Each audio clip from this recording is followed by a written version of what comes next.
이렇게 뵙는 것 같습니다. 2달 전에 저는 예수님의 성품에 대한 이러한 비유에 대해서 말씀을 드렸고요. 그리고 3달 전에는 바로 이 앞절에 어린 양의 혼인잔치에 대해서 말씀을 드렸습니다. 그리고 오늘 이제 백마를 탄 자라는 제목으로 11절로부터 21절의 말씀을 나누게 되었습니다. 제가 고등학교 때, 이제 중학교 때 예수님을 믿고 고등학교 문학 시간에 있었던 일입니다. 그 문학 선생님은 아주 불교를 열심히 믿는 분이었습니다. 저도 부모님을 따라 불교를 믿다가 이제 중학교 때 교회를 나가서 예수님을 믿게 되었고, 또 예수님을 중학교 때 영접하고 또 고등학교 때 또 열심히 있게 성경을 읽으며 또 교회 생활을 하며 믿고 있던 상황이었습니다. 근데 한 문학 시간에 문학 선생님께서 아주 학생들을 이제 집중시키는 이야기를 한 그 말이 제가 아직도 잊혀지지가 않습니다. 문학 선생님이 이렇게 얘기하셨습니다. 기독교에 원수를 사랑하라는 말이 있지 않냐 하면서, 그런데 불교에는 아예 원수라는 말이 없다 하니까 학생들이 와 하면서 그 문학 선생님의 불교 그 교리에 확 이렇게 넘어가는 그런 시간이면서 기독교는 한 수 낫구나, 그러한 이제 딱 얘기를 하였습니다. 저는 그게 한 지금 몇십 년이 지났는데 아직도 잊혀지지가 않습니다. 그때 아니 이것밖에 안 되는가? 그리고 그거에 대한 이 해결을 찾는데 정말 한 몇십 년이 걸린 것 같습니다. 그런가? 그리고 그것을 열심히 신앙생활도 해보고 또 알아보고 또 그렇게도 해보았지만 답을 참 찾기가 쉽지 않고, 그리고 계속해서 뭔가 우리는 전투적이고 막 이기자, 싸우자, 승리하자, 그리고 뭐 원수를 사랑하자. 근데 어렸을 때 이제 저는 여름 불교 학교를 다녔었습니다. 그래가지고 그때 뭐 마음을 다 내려놔라, 그리고 모든 그 상념과 모든 욕심과 모든 원수된 걸 다 내려놔라. 그러면 평안하다. 그렇게 어린 시절 좀 들었던 그런 것들이 아직도 상충이 되고 해결되지 않은 채 그렇게 지나왔었습니다.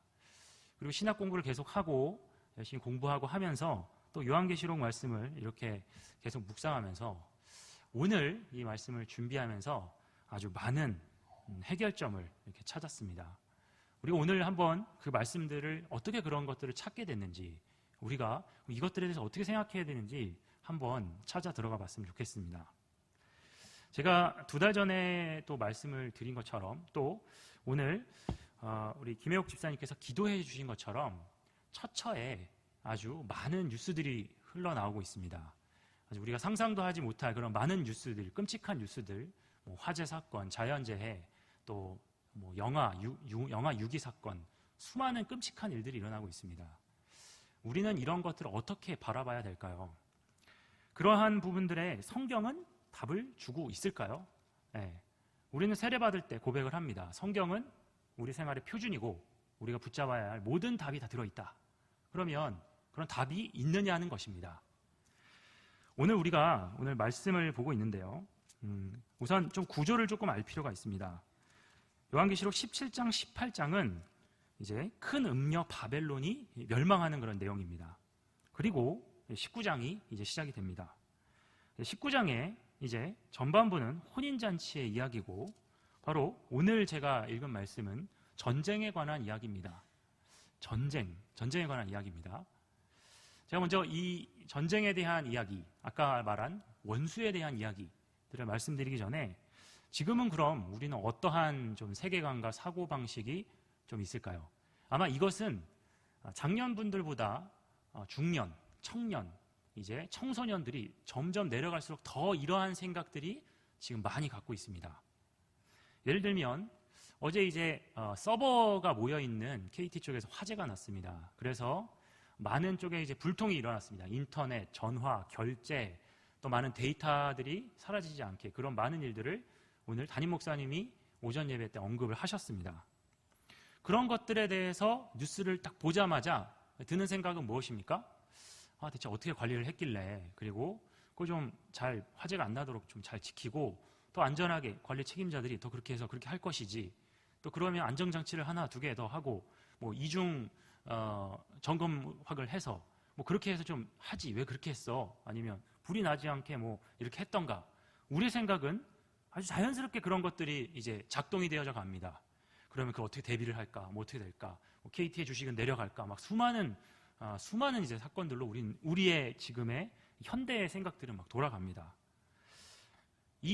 이러한 세상에 어려움들이 생기고 자연재해가 생기고 수많은 게 해도 우리는 아주 열심히 더 치열하게 더 고민하고 생각하고 대비하고 열심히 마음을 품으면 해결할 수 있다라는 게 사실 우리들 마음 가운데 있습니다.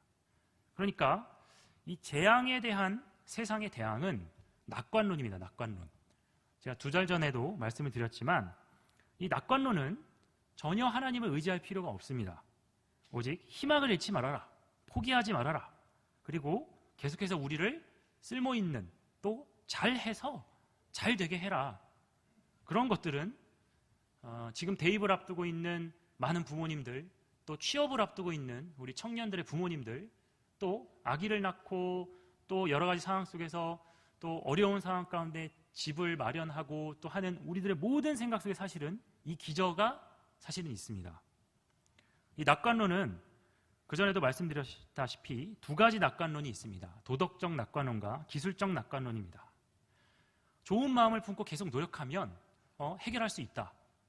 또 하나는 우리의 모든 가진 이 지식과 기술과 과학기술과 철학과 인문학을 동원해서 하면은 이것들을 해결할 수 있다라는 그런 생각 속에 있습니다. 이 2가지 낙관론 모두 하나님을 예배하지 않습니다. 지금 왜 청년들, 중년들, 청소년들 점점 교회를 안 나오고 하나님을 믿지 않고 그럴까요?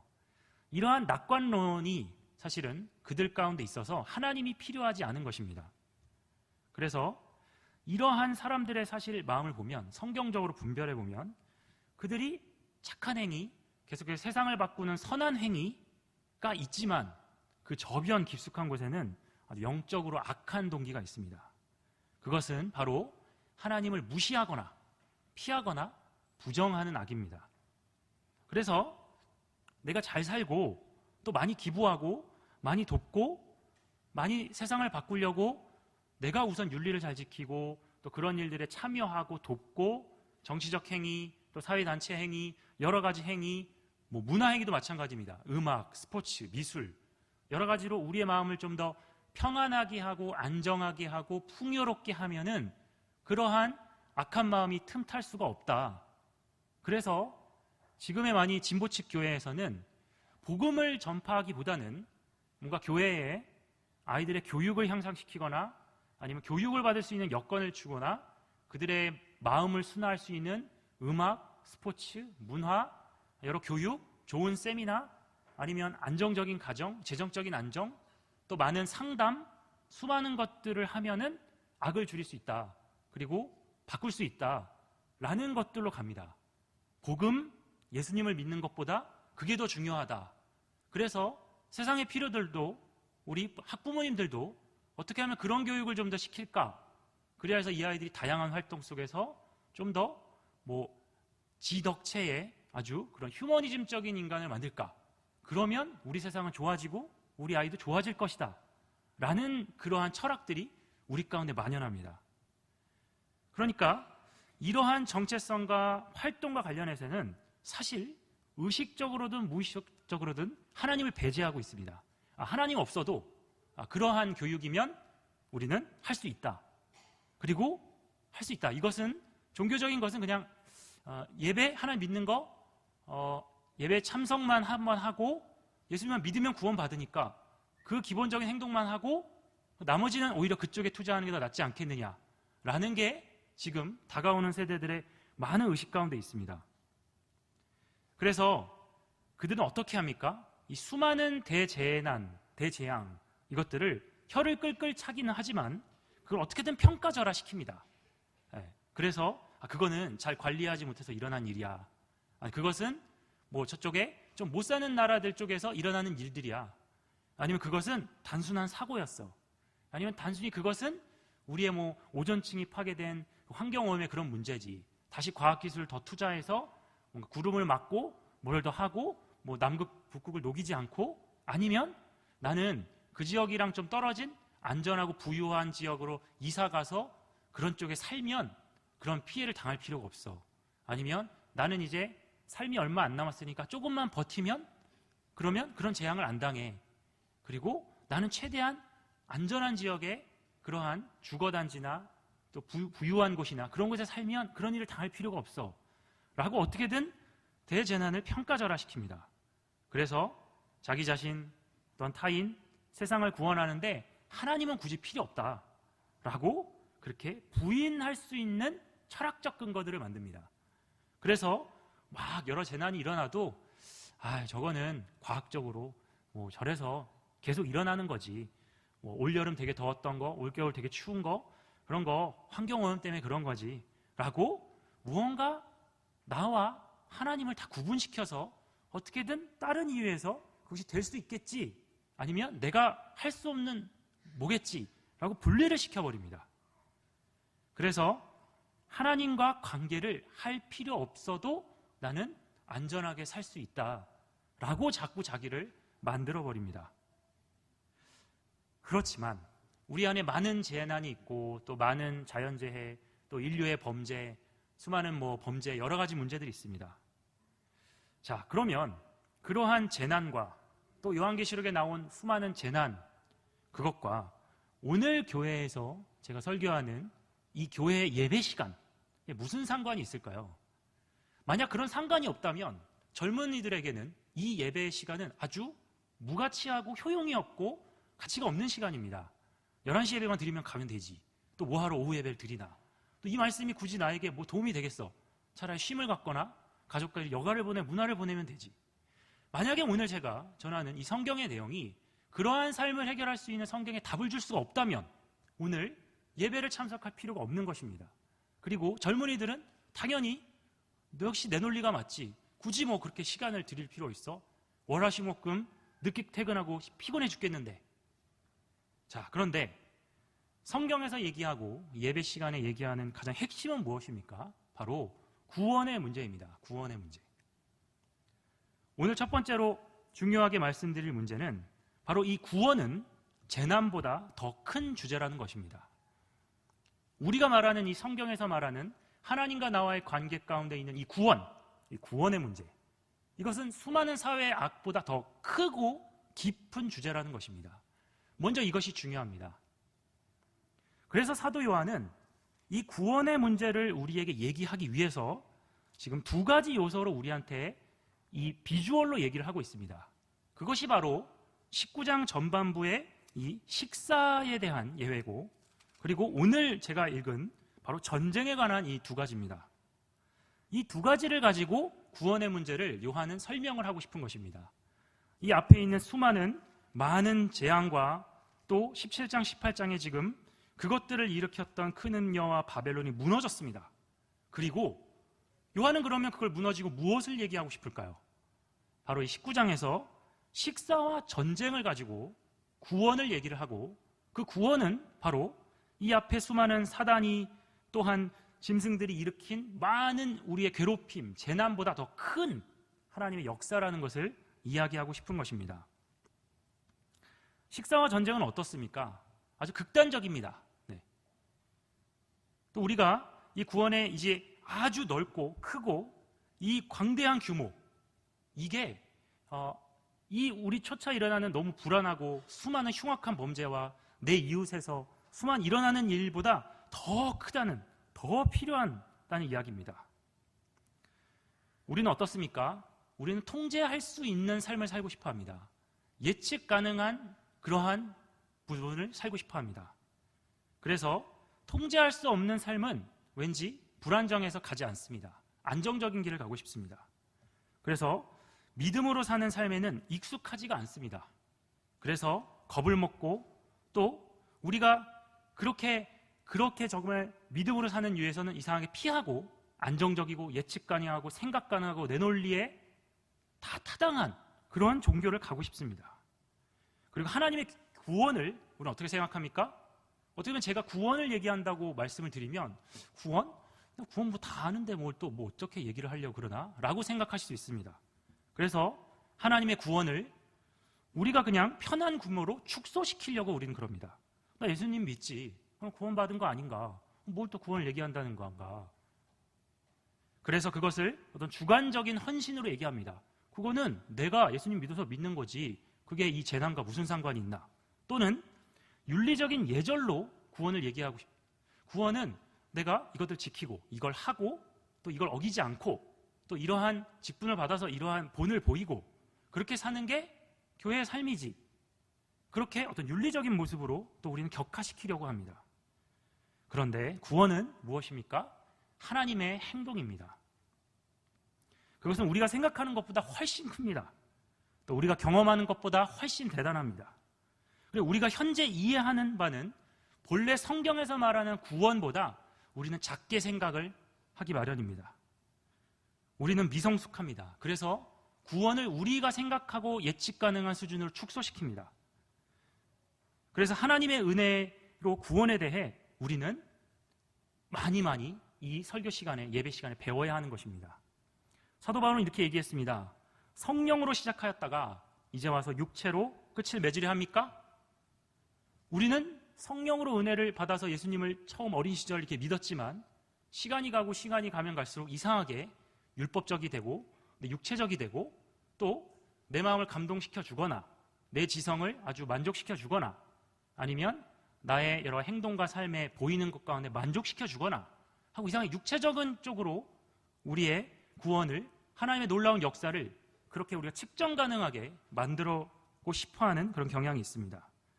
바로 바울은 우리에게 이렇게 하나님의 큰 성경의 이 광범위한 이 교리와 이 놀라운 역사를 우리식으로 축소하려는 것에 대해서 비판하면서 하나님은 그렇지 않습니다 라고 이야기를 하고 있는 것입니다. 그런 상황에서 사도 요한이 우리의 구원은 그렇지 않습니다.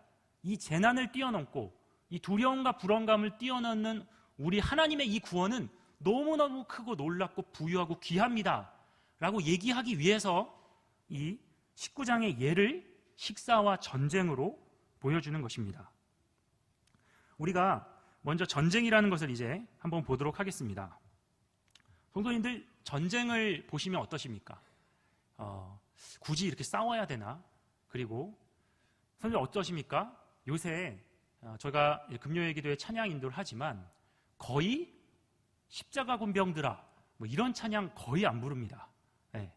왠지 그런 찬양은 우리 뭔가 부흥기 시대와 그런 시대에 그렇게 십자가 이럴 때만 좀 부르는 것 같고 요즘은 좀 날 좀 이해하고 따뜻하고 왠지 그렇게 불러야 될 것 같습니다. 왠지 지금은 내가 고상해져서 그렇게 좀 전투적인 것들을 좀 부르지 않는 것이 좀 내 마음이 좀 끌리지 않는 경우가 있습니다. 왠지 옛날 유신 시대나 박정희 전두환 시대 때 그렇게 새마을운동 막 이렇게 으쌰으쌰 할 때 좀 그렇게 부르는 것 같고 또 지금은 북한의 위협도 좀 없어지고 그런 상황에서 계속 전쟁 운운하는 것보다 좀 더 아주 따뜻하고 아주 세련되면서 좀 마음도 움직여주면서 뜨겁게 만들면서 뭔가 좀 그런 쪽이 좋지 뭔가 집단적으로 뭔가 하는 거에 대한 뭔가 약간 부정적인 그런 게 현대인의 의식 가운데 있습니다. 성경에서 전쟁 이야기가 나와도 왠지 그런 것들은 좀 쓱 읽고 넘어가게 됩니다. 특히 수많은 선지서에 하나님이 깨부시고 죽이고 찌르고 이러면 왠지 이것들은 맞는 말씀인 것 같은데 넘어가고 좀 나를 좀 부드럽게 하고 달달하게 하고 감격하게 하는 쪽으로 더 말씀이 갑니다. 그러면 왜 성경에 전쟁 이야기가 있을까요? 그리고 구약의 많은 이스라엘 백성들의 역사 가운데 전쟁은 그냥 우리로 치면은 그거는 옛날에 통일신라 또 고려시대 조선시대 때 우리가 열심히 싸웠던 안시성 전투나 또 아니면 임진왜란 그런 거였지 그렇게 해서 형성은 됐고 지금은 예수님이 오셔서 따뜻한 복음을 전해주시지 신약에는 전쟁한 이야기가 거의 없잖아.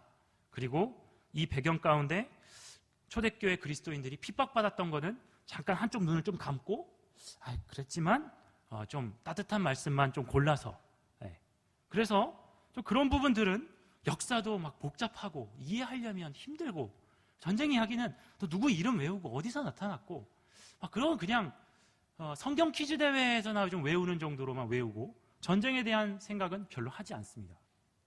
하지만 오늘은 전쟁을 왜 얘기하시는가, 원수를 왜 얘기하시는가 우리는 반드시 알아야 합니다. 그리고 요한이 구원을 설명하기 위해서 우리가 좋아하는 식사 이외에 전쟁 이야기를 한 것은 뜻이 있습니다.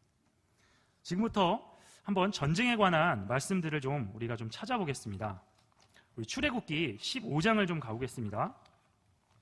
출애굽기 15장입니다.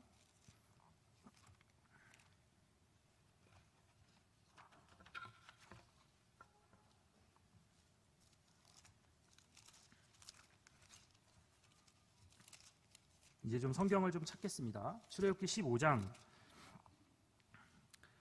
우리 1절로부터 우리 3절까지만 읽겠습니다. 출애굽기 15장 1절부터 3절입니다. 함께 읽겠습니다. 이때 모세와 이스라엘 자손이 이 노래로 여호와께 노래하니 일렀으되 내가 여호와를 찬송하리니 그는 높고 영화로우시며 말과 그 탄자를 바다에 던지셨음이로다. 여호와는 나의 힘이요 노래시며 나의 구원이시로다. 그는 나의 하나님이시니 내가 그를 찬송할 것이요 내 아버지의 하나님이시니 내가 그를 높이리로다. 여호와는 용사시니 여호와는 그의 이름이시로다. 이후로 쭉 읽고 싶지만 시간 관계상 읽지 않겠습니다. 이 15장은 모세가 홍해를 건너고 애굽을 탈출해서 이제 그 찬양 가운데 부른 노래입니다. 주님은 이런 노래십니다. 이런 분이십니다. 누가 그와 같은 분이 있겠습니까? 그리고 15장 그 뒤에 미리암의 노래까지 이어집니다.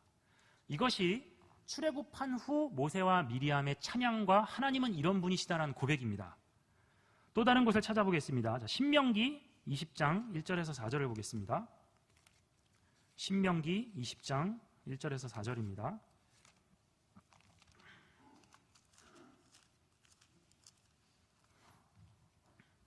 신명기 20장 1절에서 4절입니다. 함께 읽겠습니다. 내가 나가서 적군과 싸우려 할 때 말과 병거와 백성이 너보다 많음을 볼지라도 그들을 두려워하지 말라. 애굽 땅에서 너를 인도하여 내신 내 하나님 여호와께서 너와 함께 하시느니라. 너희가 싸울 곳에 가까이 가면 제사장은 백성에게 나아가서 고하여 그들에게 말하여 이르기를 이스라엘아 들으라. 너희가 오늘 너희의 대적과 싸우려고 나와왔으니 마음에 겁내지 말며 두려워하지 말며 떨지 말며 그들로 말미암아 놀라지 말라. 너희 하나님 여호와는 너희와 함께 행하시며 너희를 위하여 너희 적군과 싸우시고 구원하실 것이라 할 것이며. 그 후로 5절부터 쭉 자 너희가 이제 전쟁을 나갈 건데 너희는 이렇게 하고 이렇게 해라. 이런 자만 나가고 이렇게 나가라 하고 전쟁을 적군과 싸우려 할 때 어떻게 준비해야 될지를 이야기합니다. 자, 하박국 3장 8절로 15절을 가보겠습니다. 하박국 3장 8절로 15절입니다. 하박국 3장 8절에서 15절입니다. 혹시나 성도님들 숨이 차실까봐 이번에 교독을 하겠습니다. 하박국 3장 8절에서 15절 제가 한 절, 성도님들이 그 홀수절 교독을 하겠습니다. 3장 8절로 15절입니다. 여호와여 주께서 말을 타시며 구원의 병거를 모시오니 강들을 분이 여기 시민이니까 강들을 노여워하심이니까 바다를 향하여 성내심이니까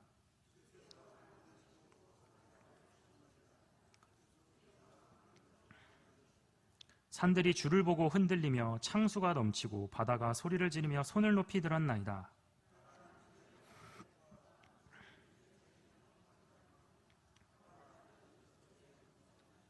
주께서 노를 바라사 땅을 두르셨으며 분을 내사 여러 나라를 밟으셨나이다.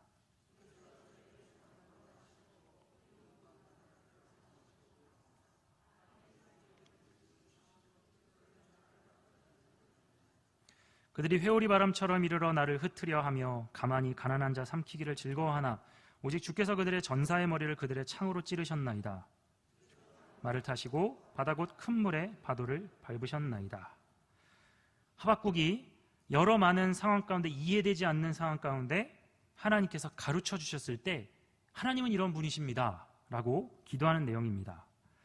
우리 정말 왕같은 선지서인 이사야서를 보겠습니다. 이사야서 59장 16절로 18절을 보겠습니다. 이사야서 59장 16절로 18절입니다.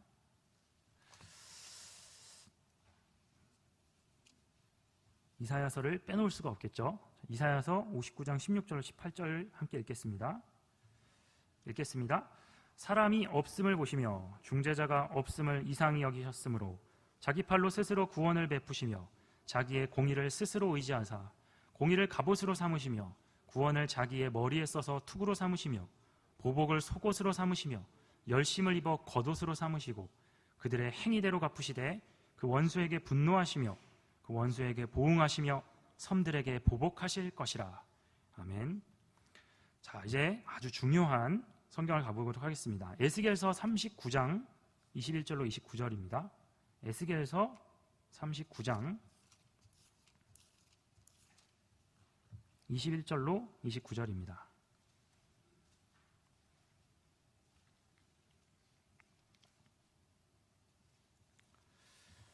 찾으시는 동안 조금 설명을 드리면, 이제 제가 설교하고 다음인 20장, 21장, 22장은 바로 이 에스겔서 38장, 39장이 어떻게 성취되는가를 보여주는 말씀입니다.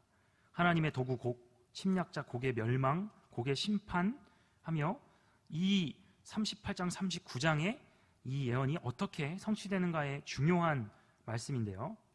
38장, 39장을 꼭 집에서 한번 읽어보시기 바랍니다. 오늘은 21절부터 29절까지만 교독해서 읽어보겠습니다. 제가 먼저 읽겠습니다.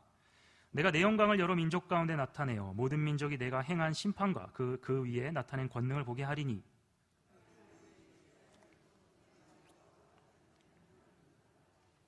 여러 민족은 이스라엘 족속이 그 죄악으로 말미암아 사로잡혀 갔던 줄을 알지라. 그들이 내게 범죄하였으므로 내 얼굴을 그들에게 가리고 그들을 그 원수의 손에 넘겨 다 칼에 엎드러지게 하였으되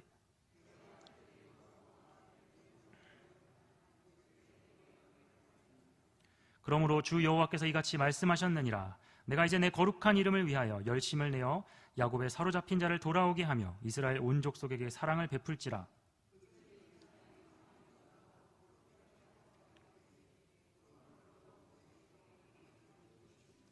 내가 그들을 만민 중에서 돌아오게 하고 적국 중에서 모아내어 많은 민족이 보는 데에서 그들로 말미암아 나의 거룩함을 나타낼 때라.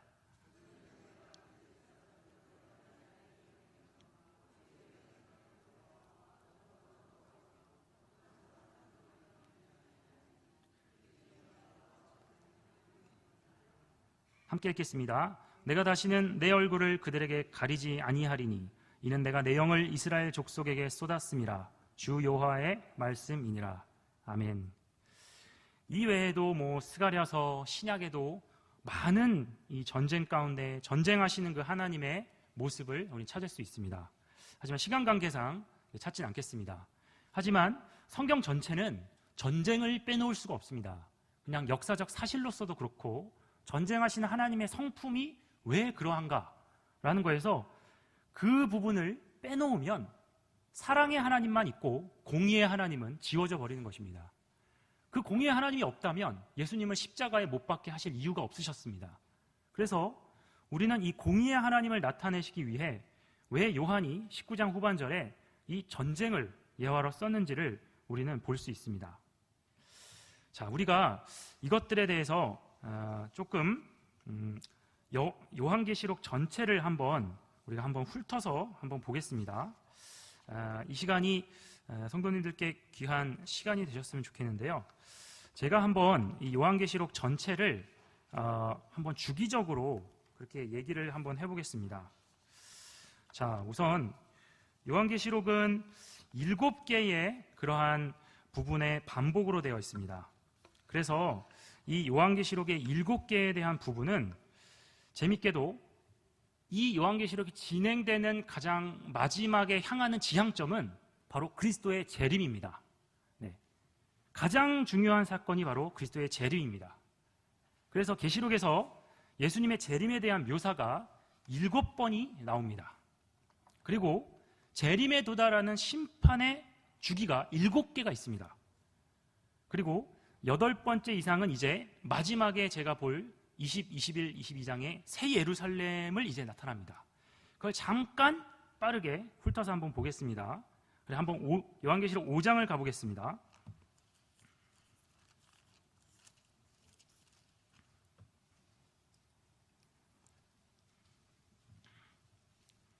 자, 요한계시록 5장입니다.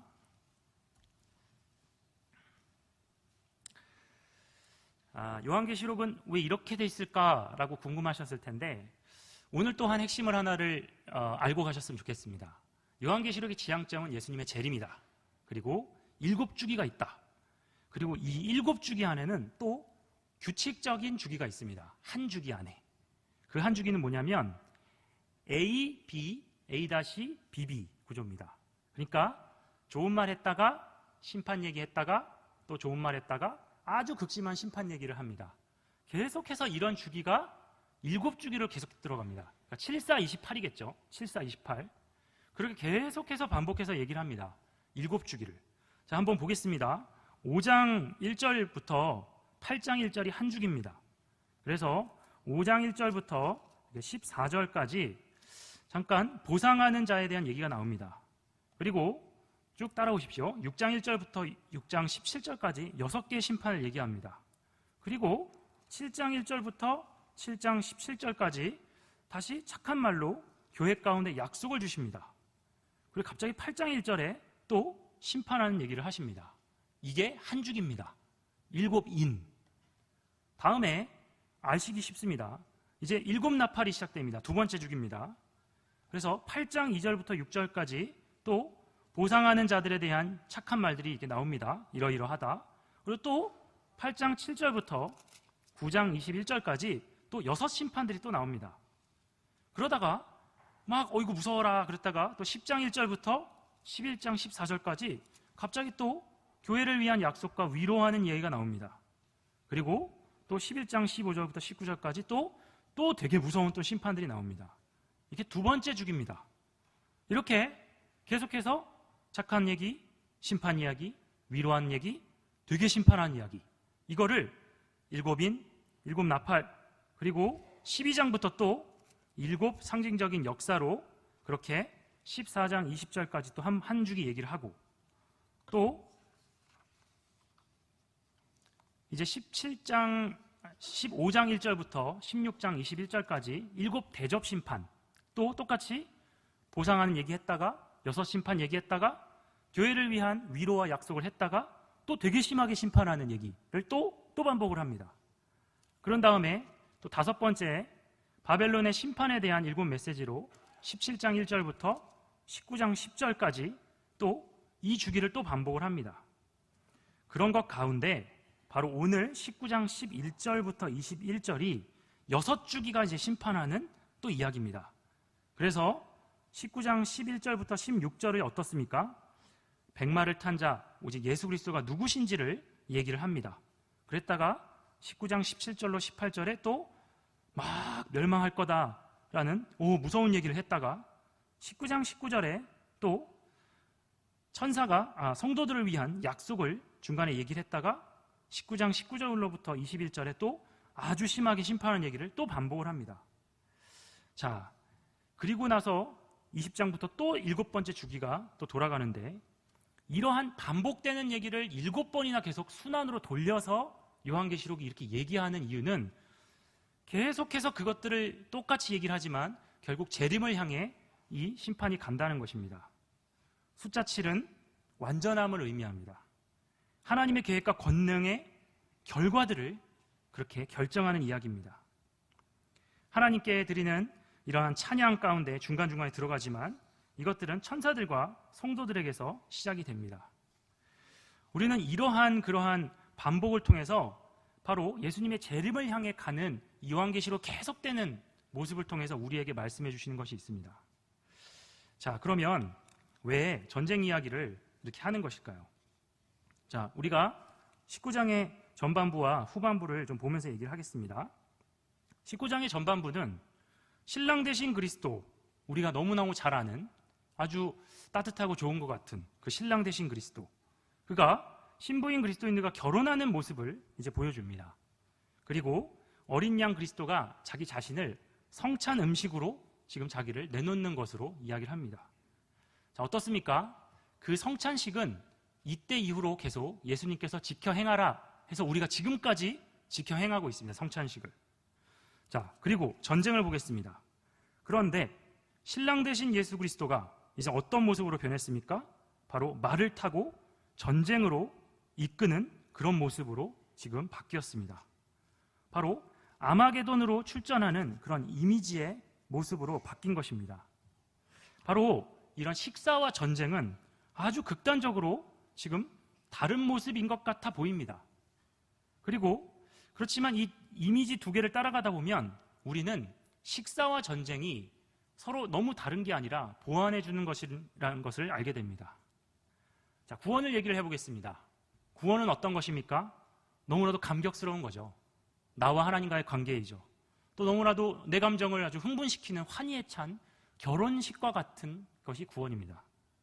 자, 또 하나의 구원은 뭡니까? 바로 침략이고 악의 패배입니다.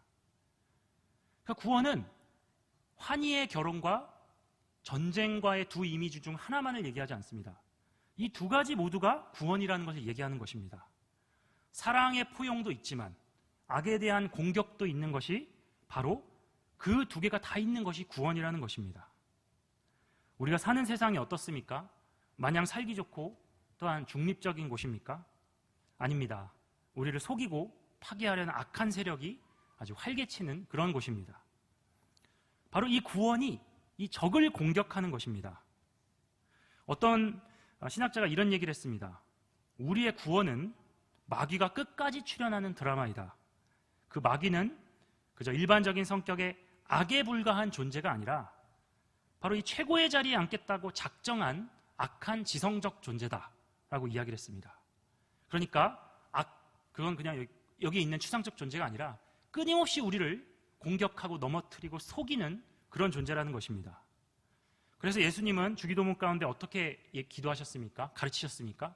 다만 악에서 구하옵소서라고 우리에게 기도하며 가르치시면서 우리에게 어떻게 기도하며 살라고 했습니까? 항상 악을 경계하고 구원의 삶을 살도록 무장해서 살아라. 그렇기 때문에 주기도문 가운데 그런 기도가 있는 것입니다. 사도 바울은 서신서에서 어떻게 얘기했습니까? 그냥 좋은 말만 했습니까? 아닙니다. 악한 권세를 계속 표현했습니다. 권세자들, 통치자들, 보자, 주관하는 자들, 그 악한 대적을 명명하며 어휘들을 다양하게 썼습니다. 그래서 골로새서 2장 15절에 바울은 이렇게 얘기합니다. 모든 통치자들과 권력자들의 무장을 해제시키셔서 그들을 그리스도의 개선행진의 포로로 내세우심으로써 사람들의 구경거리로 삼았더라 라고 이야기를 합니다. 그래서 우리가 이 주님을 붙잡을 때 싸움에 두려워할 이유가 없습니다. 성도님들, 전쟁을 싫어하십니까?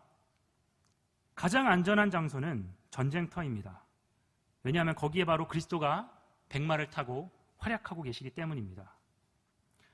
사도 요한은 이 앞에 16장에서 성경에서 유일하게 얘기하는 16장 우리 16절을 같이 함께 보겠습니다. 16장 16절입니다. 요한계시록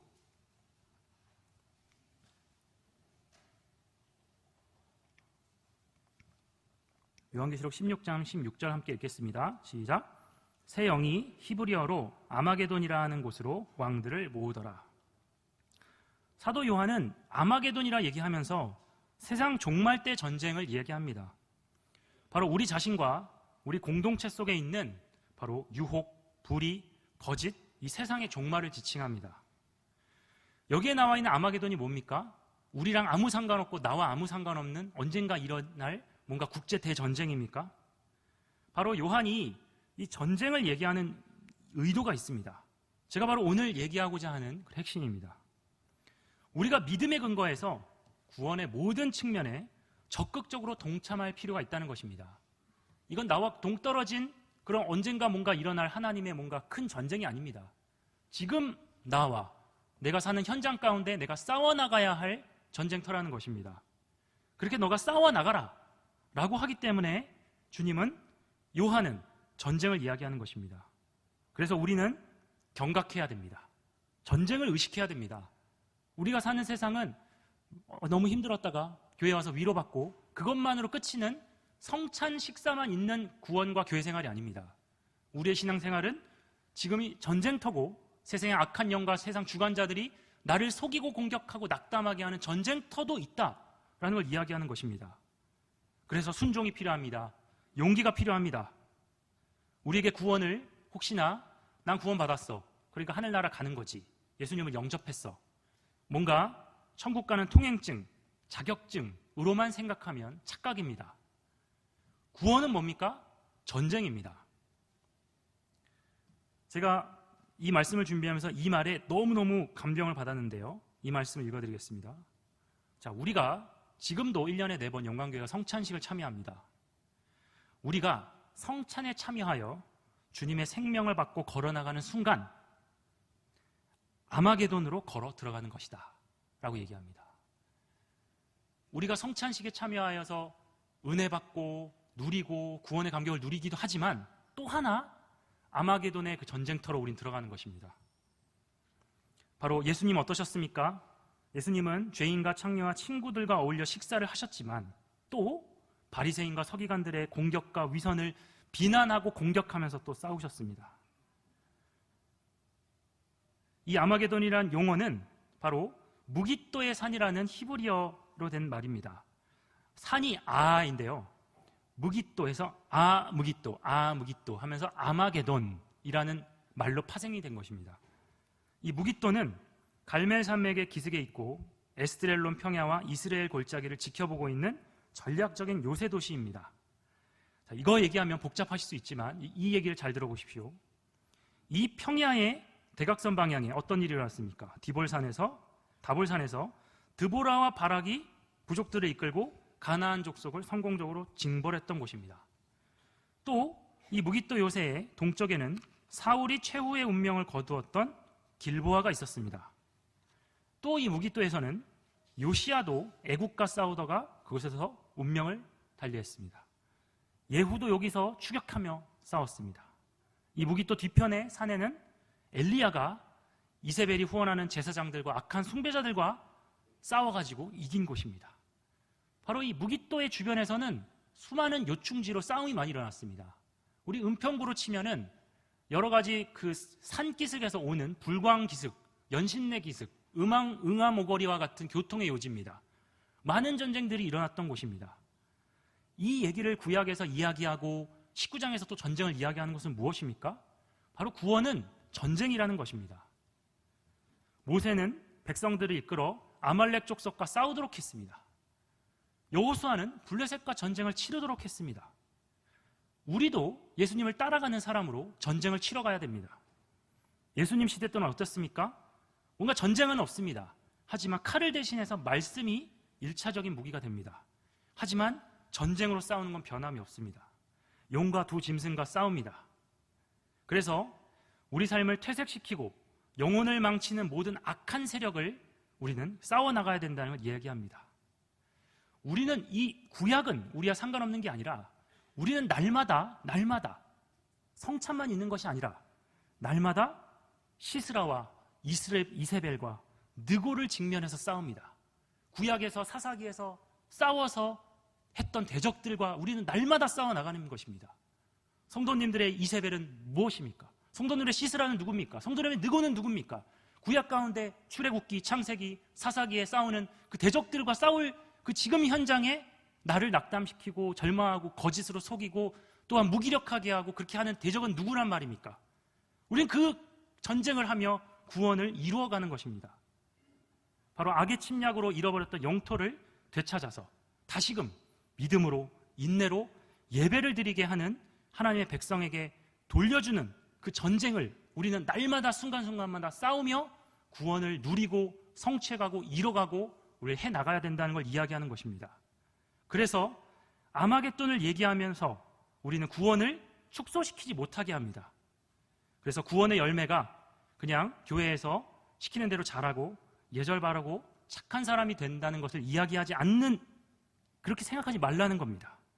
또한 성경에 윤리적인 교훈이 많이 나오지만 윤리적으로 착한 것이 구원받은 자의 징표고 그리스도인이라는 게 그것만이 아니라는 것입니다. 행동이라는 것입니다. 싸워야 된다는 것입니다. 전쟁을 해야 된다는 것입니다. 바로 그 두드러진 측 중에 하나가 악에 대해 맹렬히 대항하라는 것입니다. 백마 위에 앉은 전사 대신 메시아의 유일한 무기가 바로 말씀이었습니다. 바로 이 전쟁은 사도 바울이 또한 개입했던 전쟁이었습니다. 혈과 육을 상대로 싸우는 것이 아니라 정사와 권세에 대항해서 바로 싸우고 있는 것입니다. 제가 고린도후서 10장 3절에서 5절을 읽어드리겠습니다. 우리가 육신으로 행하나 육신에 따라 싸우지 아니하노니 우리의 싸우는 무기는 육신에 속한 것이 아니요 오직 어떠한 견고한 진도 무너뜨리는 하나님의 능력이라. 모든 이론을 무너뜨리며 하나님 아는 것을 대적하여 높아진 것을 다 무너뜨리고 모든 생각을 사로잡아 그리스도에게 복종하게 하니. 가버나움 회당에서 그 칼 같은 하나님의 말씀이 입에서 나왔을 때 귀신 들린 자가 죽었습니까? 구원을 받았습니다. 거라사 묘지에서 그 날카로운 하나님의 예수님의 말씀이 선포되자 군대 귀신 들린 자가 죽었습니까? 아닙니다. 구원받았습니다. 사도 요한의 이러한 아마게돈 환상을 우리는 뭔가 다른 곳에서 일어나는, 나는 좀 죽었을 때 좀 마지막에 일어나는 대전쟁으로 봅니다. 아닙니다. 그 전쟁은 바로 우리 안에 싸워야 하는, 우리 앞에 있는 그런 전쟁입니다. 바로 사도 요한은 이 전쟁을 얘기를 하며 그리스도인이 예수 그리스도 안에서 믿음으로 현재의 삶을 전쟁으로 싸워나가라는 것을 이야기하는 것입니다. 사도 요한은 이 두 식사와 전쟁 이야기를 합쳐서 얘기를 합니다. 바로 아마게돈 전쟁 때 마찬가지 그렇게 악과의 투쟁을 전쟁의 맥락에서 이야기를 합니다. 지금 사도 요한은 반모섬에 아시아의 7교회에 있는 역사적 현장 가운데 살고 있지만 미래의 일을 이야기합니다. 우리도 현재를 살고 있지만 지금 미래에 일어날 일들을 또한 말씀으로 보고 있습니다. 과거는 현재로 옵니다. 미래도 현재로 옵니다. 우린 이 현재를 살아가는 것입니다. 그래서 구원은 단지 하나님 하시는 일에 불과한 게 아니라 하나님께서 우리를 위해서뿐 아니라 우리와 함께 하시는 일로서 이 구원 사역에 우리를 동참시키고 계신 겁니다. 식사하는 것은 어떤 것입니까? 믿음의 사람을 세워주는 것입니다. 바로 구원이 일상생활 속에서 힘을 발휘하고 있음을 보여주는 것입니다. 전쟁을 치르는 것은 어떤 것입니까? 대적을 물리치고 사람을 회심시키는 그런 구원의 일입니다. 사도 요한의 환상은 예수님의 순환 시절 그 식사와 전쟁의 양식을 그대로 보여줍니다. 우리는 예수님의 성찬을 받던 그날 밤, 그 성찬만 생각합니다. 하지만 성찬의 식사의 감동적인 6월절 식사가 끝나자마자 어떤 일이 일어났습니까? 바로 배신당하셨고 밤에 제자들과 함께 식사하실 때 군인들이 칼과 몽둥이와 횃불을 들고 바로 겟세마네로 밀어닥쳐서 예수님을 체포했습니다. 성찬이 일어난 날 식사도 했지만 바로 예수님은 잡히셨습니다. 이제 마무리를 하겠습니다. 식사와 전쟁이 있습니다. 구원의 양극단입니다. 식사는 우리가 친구로서 우리에게 생명을 또 주는 것을 서로 나누면서 함께하는 행동입니다. 초청하고 부르고 또한 복음을 전하고 함께 위로하고 격려하는. 전쟁은 어떻습니까? 우리의 손과 또 무기로 악에 대항하는 것, 곧 믿음의 선한 싸움을 싸우는 행동입니다. 식사는 또 어떻습니까? 여유 있게 즐기는 것입니다.